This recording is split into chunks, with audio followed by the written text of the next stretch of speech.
नमस्कार दोस्तों, GS classes में आपका स्वागत है। आज के क्लास में हम लोग बिहार नियोजित शिक्षक सक्षमता परीक्षा के लिए मॉडल सेट संख्या 7 पर चर्चा करने जा रहे हैं।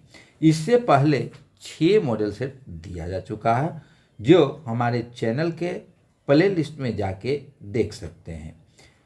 इस मॉडल सेट में शिक्षण अभिरुचि, वाक्चर्या, इतिहास, भूगोल, विज्ञान आदि से क्वेश्चन सम्मिलित किए गए हैं, जो बिहार टेक्स्ट बुक पर आधारित है। तो आज हम लोग देख रहे हैं मॉडल सेट संख्या 7 के क्वेश्चन को। पहला क्वेश्चन है, बालक के आक्रामक व्यवहार को किस प्रकार दूर किया जा सकता है। ए में बालक को कुछ समय तक एकांत में रखा जाए, बी में बालक को कठोर दंड दिया जाए, सी में बालक के आक्रामक व्यवहार का पता लगा लिया जाए और डी में है बालक की उपेक्षा की जाए। तो इसका सही उत्तर होगा बालक के आक्रामक व्यवहार का पता लगा लिया जाए। दूसरा क्वेश्चन है, यदि छात्र आपकी बात नहीं समझ रहा है तो ए में है आपको उन्हें संकेत देना चाहिए, बी सामग्री को सरल बनाना चाहिए, सी उदाहरण देकर समझाना चाहिए और डी उपर्युक्त सभी। तो इसमें सभी विकल्प सही हैं, इसलिए इसका आंसर हो जाएगा डी। अब अगला क्वेश्चन है, वर्ग 8 की हिंदी पाठ्यपुस्तक का नाम है। तो वर्ग 8 की हिंदी पाठ्यपुस्तक का नाम किसलय भाग 3 है, यानी कि किसलय भाग 1 क्लास 6 में, किसलय भाग 2 क्लास 7 में और किसलय भाग 3 क्लास 8 में। अगला क्वेश्चन है, कक्षा 6 से 8 तक भूगोल की पुस्तक का नाम है। ए में है हमारी दुनिया, बी में है सामाजिक आर्थिक एवं राजनीतिक जीवन, सी में अतीत से वर्तमान और डी में है इनमें से सभी। तो हमारी दुनिया कक्षा 6 से 8 तक के भूगोल की पुस्तक का नाम है। 6 में हमारी दुनिया भाग 1, 7 में हमारी दुनिया भाग 2 और 8 में हमारी दुनिया भाग 3 पढ़ाई जाती है। अगला क्वेश्चन है, कक्षा में अनुशासन बनाए रखने के लिए सर्वाधिक प्रभावी उपाय है। ए में है अनुशासनहीन छात्र को निष्कासित कर देना चाहिए, बी में है शिक्षण कार्य यदि रोचक हो तो अनुशासनहीनता स्वयं समाप्त हो जाएगी और सी में है अनुशासनहीन छात्रों के अभिभावक को सूचित करना चाहिए और डी में है इनमें से कोई नहीं। तो इसका आंसर होगा शिक्षण कार्य यदि रोचक हो तो अनुशासनहीनता स्वयं समाप्त हो जाएगी। अब अगला क्वेश्चन है, सभी के लिए शिक्षा के लक्ष्य हैं निरक्षरता में कमी लाना, बी में 14 वर्ष तक के बच्चों को प्रारंभिक शिक्षा प्रदान करना, सी में है शिक्षा का पाठ्यक्रम उन्नत बनाना और डी में है उपर्युक्त सभी। तो इसका आंसर हो जाएगा उपर्युक्त सभी। अब अगला क्वेश्चन है हमारा, बिहार सरकार के प्राथमिक कक्षाओं में पर्यावरण अध्ययन की पढ़ाई होती है।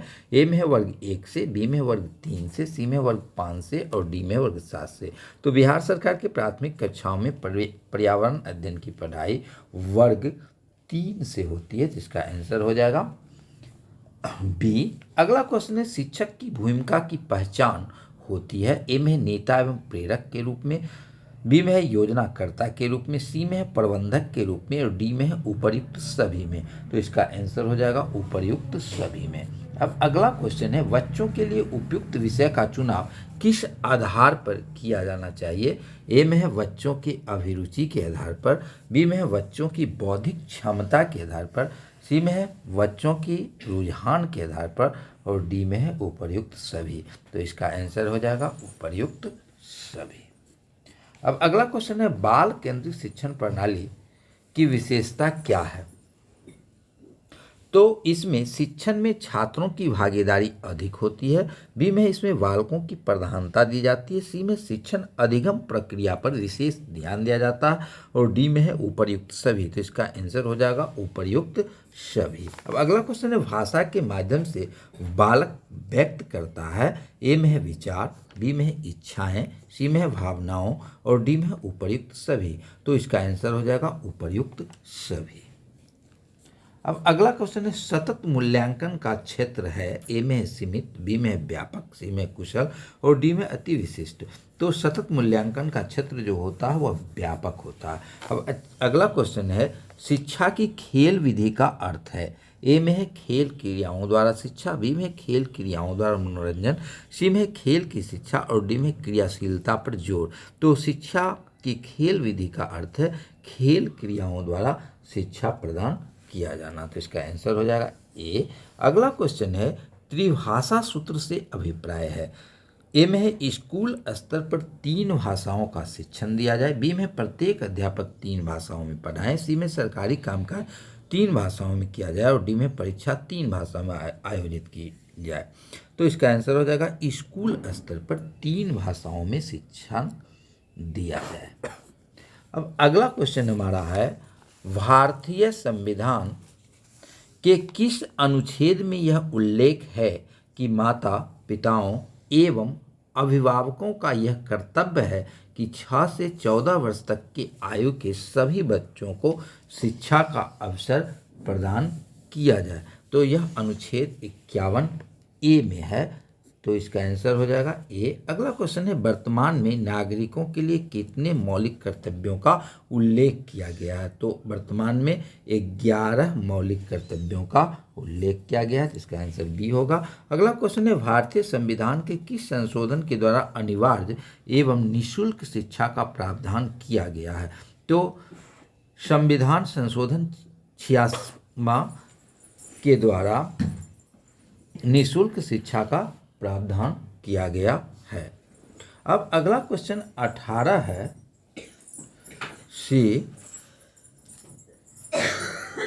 भारत के संविधान के प्रावधानों के अनुसार शिक्षा को किस सूची के अंतर्गत रखा गया। ए में है केंद्रीय सूची, बी में है राज्य सूची, सी में है समवर्ती सूची और डी में है इनमें से कोई नहीं। तो संविधान के प्रावधानों के अनुसार शिक्षा को समवर्ती सूची में रखा गया। इसका आंसर हो जाएगा सी। अगला क्वेश्चन है 19 राष्ट्रीय शैक्षिक अनुसंधान एवं प्रशिक्षण परिषद अर्थात NCERT का गठन किस वर्ष किया गया था। तो NCERT का गठन 1961 ईस्वी में किया गया था। अब अगला क्वेश्चन है प्रखंड संसाधन केंद्र का समन्वयक कौन होता है। तो इसका समन्वयक प्रखंड शिक्षा पदाधिकारी होते हैं। अगला क्वेश्चन है अनुसूचित जातियों की प्रमुख समस्या है। ए में आर्थिक पिछड़ापन, बी में शैक्षिक रूप से पिछड़ापन, सी में ए और बी दोनों और डी में इनमें से कोई नहीं। तो इसका आंसर हो जाएगा ए और बी दोनों। अब अगला क्वेश्चन है किस प्रकार के विद्यालय की स्थापना का संकल्प शिक्षा नीति 1986 में किया गया। इसमें विकल्प ए है आश्रम विद्यालय, बी में है केंद्रीय विद्यालय, सी में है नवोदय विद्यालय और डी में है सैनिक विद्यालय। तो 1986 में नवोदय विद्यालय की स्थापना का संकल्प लिया गया था। तो इसका आंसर हो जाएगा 22 का सी। अब अगला क्वेश्चन 23 है वायुमंडल की ताप क्षय दर है।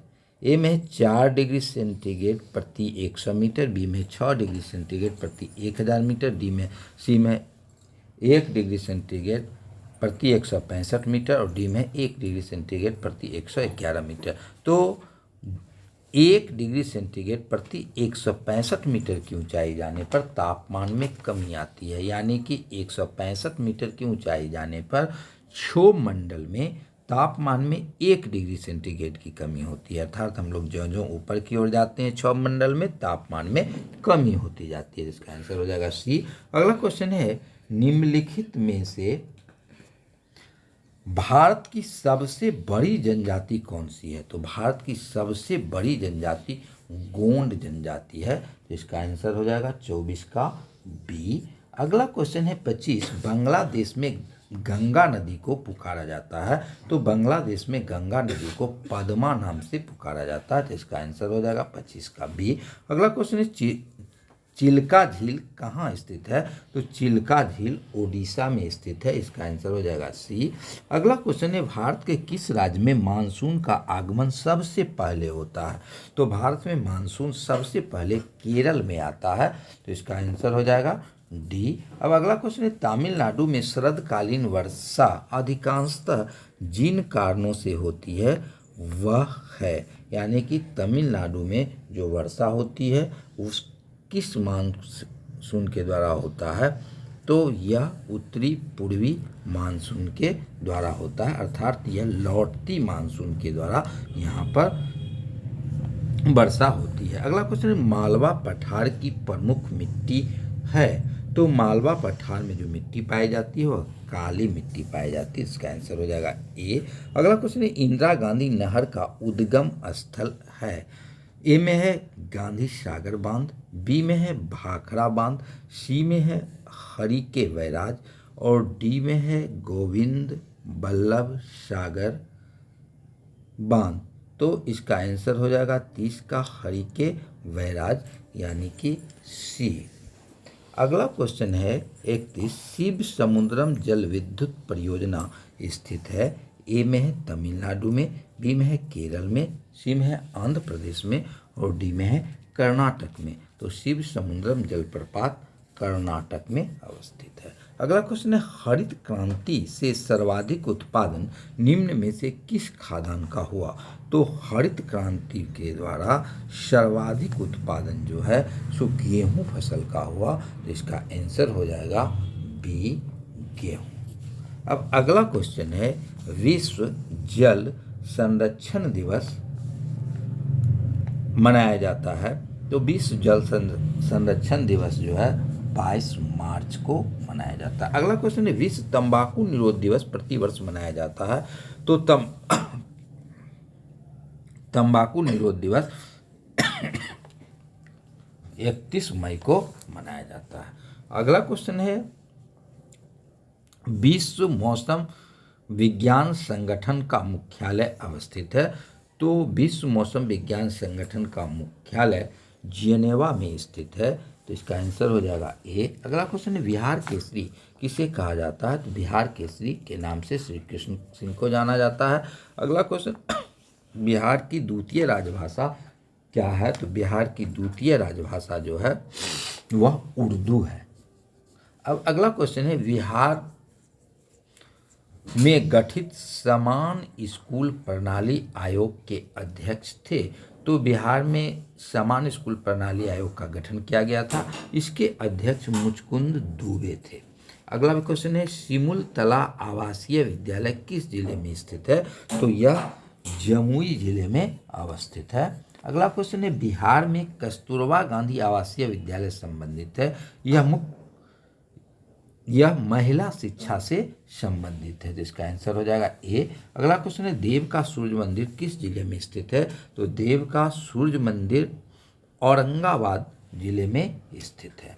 अगला क्वेश्चन अब है, शुद्ध जल का पीएच मान कितना होता है। तो शुद्ध जल का पीएच मान 7 होता है, तो इसका आंसर हो जाएगा सी। अगला क्वेश्चन है, सजीव में पाए जाने वाले जैव प्रक्रम हैं। ए में है श्वसन, बी में है पोषण, सी में है जनन, डी में है उपर्युक्त सभी। तो सजीवों में पाए जाने वाले जैव प्रक्रम इसमें से सभी हो जाएगा, यानी कि 43 का डी हो जाएगा।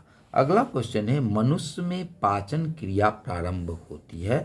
तो मनुष्य में पाचन मुख से ही प्रारंभ हो जाता है, इसलिए इसका विकल्प होगा मुख गुहा से ए। अब अगला क्वेश्चन है, पौधों में गैसों के आदान प्रदान के लिए होते हैं। ए में है जड़, बी में है रंध्र, सी में है तना और डी में है फूल। तो पौधों में गैसों के आदान प्रदान के लिए रंध्र होता है, इसका आंसर हो जाएगा बी। अगला क्वेश्चन, रक्त क्या है। तो रक्त एक प्रकार का उत्तक है, तो इसका आंसर हो जाएगा 46 का बी। अगला क्वेश्चन है, डेंगू उत्पन्न करने वाला मच्छर किस तरह के जल में रहता है। तो डेंगू उत्पन्न करने वाला मच्छर जो होता है वह साफ जल में रहता है। अगला क्वेश्चन है, द्विखंडन होता है। ए में है अमीबा में, बी में है फारामीशियम में, सी में है यूग्लिना में और डी में है इन सभी में। तो द्विखंडन विधि अमीबा, पैरामीशियम, यूग्लिना इन तीनों में पाया जाता है, तो इसका आंसर हो जाएगा ये सभी। अगला क्वेश्चन है, गांधी जी ने असहयोग आंदोलन किस वर्ष प्रारंभ किया था।